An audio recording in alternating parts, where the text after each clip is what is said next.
বাধা আছে সত্যি, তার চেয়েও বড় মানুষের বাধা পেরোনোর শক্তি। যে একদিন দল থেকে বের করে দিয়েছিল, সেই একদিন পিঠ চাপড়ে বলে, সাব্বাস বেটা, ভুল কে না করে।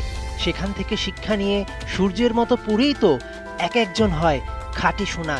মায়ের দোয়া টিম বলে টিপ্পনি কাটা দলটাই বিশ্বকাপে প্রথম ম্যাচ জিতে দেখিয়ে দিল। সত্যিই তো, রিয়াদ হৃদয়দের মাথার উপর শুধু মায়ের দোয়া কেন, সারা দেশের মানুষের দোয়া ছিল। ওরা 11 জন জিতলেই যে জিতে যায় পুরো দেশ।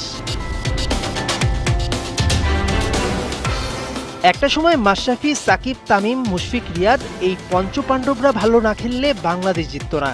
এখন ভরসা রাখতে হয় শান্ত, তাসকিন, মোস্তাফিজ, হৃদয়দের উপর। শ্রীলঙ্কার বিপক্ষে তৌহিদ হৃদয়ের 40, রিশাদের ম্যাচ সেরা হওয়াটাই তার প্রমাণ। সাম্প্রতিক সময়ে বাংলাদেশের বড় প্রতিপক্ষ হয়ে ওঠা লঙ্কানদের মুখে তালা।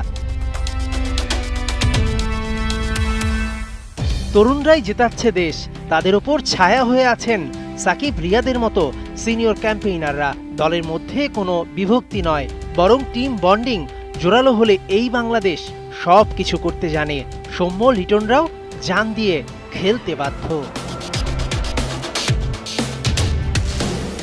বাংলাদেশের সামনে আর 3টা ম্যাচ, সাউথ আফ্রিকা, নেদারল্যান্ডস ও নেপাল।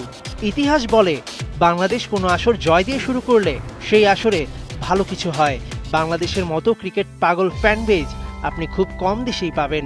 ক্রিকেটে সবসময় পারফরমেন্সই শেষ কথা নয়, বরং ভাগ্য, দোয়া এসবও লাগে।